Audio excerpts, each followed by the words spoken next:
Salamat sa Diyos.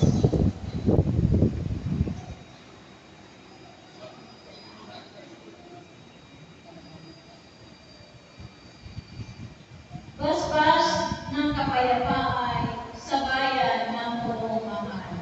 Basbas ng kapayapaan sa bayan ng Purungahan. Purihin ang Panginoon ninyong banal na nilalang, pagkat siya ay dakila, marangal ang kanyang anak. Ang poon ay dakilain, purihin ang Diyos na banal.